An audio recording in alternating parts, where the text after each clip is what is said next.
you ever wondered how fate can change a lonely life in a single moment? Today, we bring you a story from the untamed Wild West. A lonely farmer finds a lost young Apache girl, and she ends up becoming his beautiful Apache wife. You won't believe how their worlds collided and how love grew against all odds. Before we dive in, make sure to subscribe, like, and comment to share your thoughts. Let's get started and discover this incredible story together. Thomas Hale felt the stillness before he saw the danger. The sun had just begun to spill over the distant mesas when he noticed something wrong in the rhythm of the land. The wind had paused, the quails had gone silent, and even his horse shifted uneasily beneath him. For a man who had worked these acres alone for years, Thomas trusted the land more than he trusted his own memory. Someone had passed through during the night. He followed the faint disturbances in the dust, every hoofprint and broken patch of brush sharpening his sense that fate had stepped onto his property. He slowed his horse near the line of juniper trees where the creek bed dipped low. That's when he saw her, a small figure crumpled beneath the branches. For a heartbeat he thought she was gone, but then a thin breath lifted her chest. Thomas dismounted carefully, scanning the horizon for any sign of an ambush. Apache territory was close, and tensions were always ready to tear like thin fabric. But the girl on the ground looked far from a threat, her clothes torn, her knees scraped, her hair falling from messy braids. She was young, maybe 14 or 15, far too young to be alone. When he knelt beside her, she tried to move, but exhaustion kept her still. Her lips were cracked, her voice was barely a whisper when she attempted to speak, the words dissolving into silence. Thomas knew he should think about what helping her could mean, questions from soldiers, suspicion from neighbors, anger from her people, but compassion beat logic every time. This girl had not come to his land willingly, and no matter the risk, he couldn't leave her under the desert sun. Gently, he lifted her onto his horse and began the slow ride back home. Inside his small weathered farmhouse, he laid her on his own bed, lit a lamp, and cleaned the dust from her cuts. When her eyes finally opened again, fear flickered in them like a cornered animal. She pushed herself up too fast, wincing, ready to defend herself if she had to. Thomas stepped back with his hands open, keeping his voice low so he wouldn't add to her panic. She watched him for a long moment before accepting the cup of water he held out. Only after drinking did she find enough strength to speak her name, Elsa. The next days unfolded quietly. Elsa spoke little, but she observed everything, his movements, his tone, the way he cooked over the fire. She had the silent resilience of someone raised in a world far older than the plowed fields outside. Thomas never pressed her for details. He only nodded when she explained that a storm had separated her from her family and she did not know if they searched for her still. She carried that uncertainty like a stone in her chest, and though she hid it well, Thomas could see flashes of worry in her eyes when night fell. As she healed, she began helping in small ways, tidying the porch, sweeping the floor, fetching water from the pump, even when he insisted she rest. She had an air of purpose, an instinctive need to contribute. Thomas found himself watching her in quiet moments, surprised by how naturally she fit into the rhythms of the farm. Her presence warmed the empty spaces he had grown used to, spaces once filled with silence, now filled with her calm footsteps, her soft singing, her curiosity about everything she touched. And though he tried not to think about it, he knew he had begun to look forward to those small moments more than he should. Over time, she spoke more about her people, the old stories of the mountains, the teachings of the wind, the way a person's path was said to be shaped by unseen forces. She talked about her mother's beadwork, her brother's hunting skills, the sacred rituals that marked the seasons. Thomas listened quietly, grateful she trusted him enough to share these pieces of herself. He taught her things too, how to grind wheat, how to mend a fence, how irrigation furrows could save a crop when rainfall failed. They learned from each other without trying, and the farm slowly became a place shared instead of merely survived. Yet Thomas never forgot that Elsa had a life beyond his walls. He offered to guide her toward Apache lands, but she shook her head every time, insisting her family would find her when the spirits allowed it. Her calm acceptance unsettled him. He didn't know whether to admire her faith or fear what would happen if that day truly came. Part of him prayed it would. Another part prayed it wouldn't, but he never let either prayer reach his tongue. Seasons changed, and Elsa's strength grew. She was no longer the frightened girl he had found beneath the junipers. She was becoming a young woman, confident, graceful, certain of her place in the world, even if that place was shifting.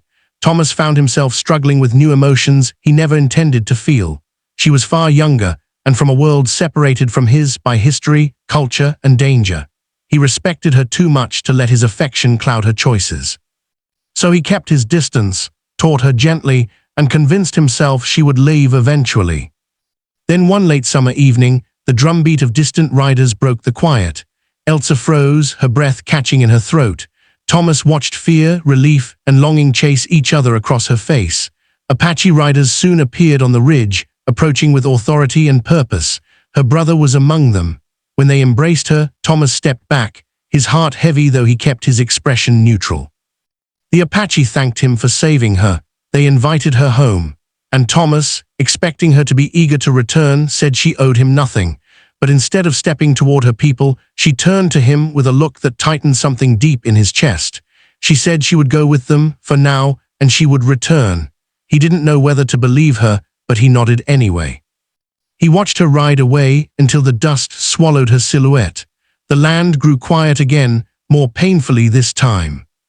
And as he stepped back into the empty house, he realized something he had not admitted even to himself.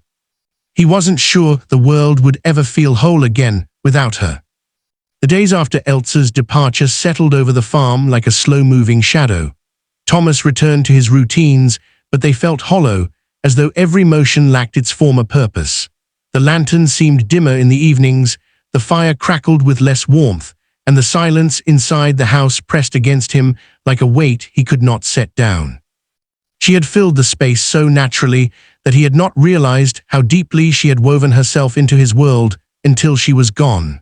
Sometimes, when he worked the fields, he imagined hearing her soft footsteps behind him, only to turn and find nothing but wind. Weeks turned into months, and he tried to push her memory aside for the sake of his sanity, yet every corner of the property reminded him of her. The small pile of stones she had stacked near the garden, traditional markers she said guided spirits, still stood untouched. The small woven string she had hung inside the window, meant to bless her home, fluttered faintly in the breeze. He left everything as she had placed it. Some days, he wondered whether she remembered him at all. Other days, he felt certain she did. But certainty did nothing to ease the ache that had settled inside him like a stubborn thorn. Autumn arrived with cold mornings that carried the scent of wood smoke. As he stacked firewood near the porch one early dawn, a strange calm washed over the land. It reminded him eerily of the morning he had first found Elsa. His horse lifted its head, ears pricked, sensing something unseen. Thomas paused, frowning. The air felt charged, as if the world was holding its breath. Then he heard it, the rhythmic sound of a single horse approaching, not a group, not a traveling party.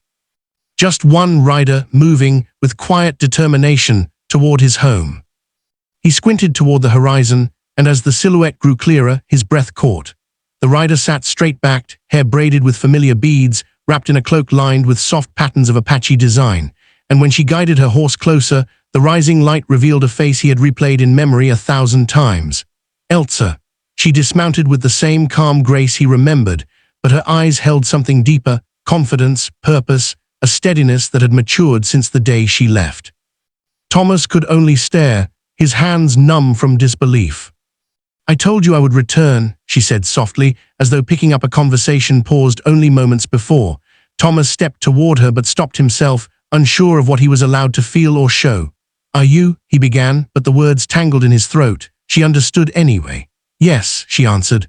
"I have come back to stay." She explained that she had reunited with her family, shared everything that had happened, and spoke openly of her time on the farm. Her people had listened, debated, questioned, but ultimately accepted her heart's truth. They understood that her path had changed the day he carried her from the desert floor. Thomas's voice was rough when he finally spoke. "You deserve a life with your people, Elsa, a life where every face understands your world. I would never ask you to leave that behind." She stepped closer, the faint scent of smoke and desert herbs surrounding her like a memory returning home. "Thomas," she said, "my people are part of me, they always will be, but you are part of my future. I choose the life where my heart can grow, and my heart grows here." Her words struck him with a gentle force that stole the air from his lungs. He saw no uncertainty in her expression, only conviction. The following days moved like a dream. Elsa settled back into the home as if she had never left, but now with a sense of claim rather than temporary refuge. She walked beside him through the fields, asked him questions about harvest cycles, and spoke openly about the future she hoped for. Thomas found himself smiling in ways he had not in months. Her laughter brought life back to the walls, and her presence restored a warmth he had convinced himself he would never feel again. Neighbors watched curiously, but none dared speak against her. The quiet dignity in her posture had a way of silencing shallow judgment. One evening, as the sun melted into streaks of gold across the sky, Thomas and Elsa stood by the creek, watching the slow movement of water glint beneath the fading light. She turned to him suddenly, her expression thoughtful. "Thomas," she began, "when I left, I told my family that the spirits had led me here for a reason." He nodded, unsure where her words were headed. "They said that reason may reveal itself only in time. I believe it has." She reached for his hand, her fingers warm against his calloused palm. "I want a life with you, a real life, not borrowed days, not moments stolen from uncertain paths." Emotion tightened in his chest. He had hoped, prayed, and feared this moment for months. "Elsa," he murmured, his voice thick, "you don't know how long I've waited to hear that." She smiled faintly. "Then say the words you have held back." He took her hands fully now, feeling the truth rise through him with undeniable clarity. "Stay with me, not as a guest, not as a memory. Stay as the woman I cherish, my partner, my heart, my wife."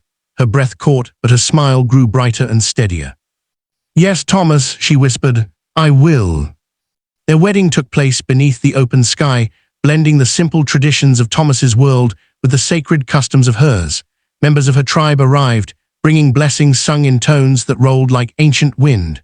Thomas's neighbors gathered awkwardly at first, then respectfully as the ceremony unfolded. Elsa wore a dress adorned with beadwork representing protection and new beginnings.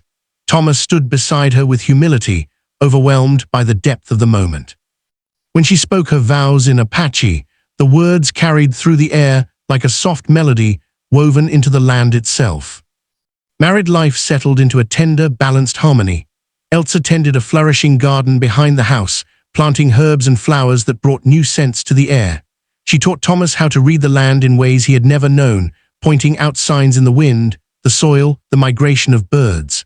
Thomas, in return, introduced her to the deeper workings of the farm, the schedules of planting and harvest, the care of livestock, the long-term shaping of the land. Together, they faced hardships, droughts, and storms, but never alone. As seasons turned, their bond deepened with each passing year. They shared stories by firelight, whispered dreams under starlit skies, and walked hand in hand along the creek that had once run unnoticed beside Thomas's lonely life. Their first child brought new joy, a soft reminder that their worlds had not collided by accident, but converged by fate. And when Thomas held the baby for the first time, he felt the circle of his life complete in ways he never imagined possible.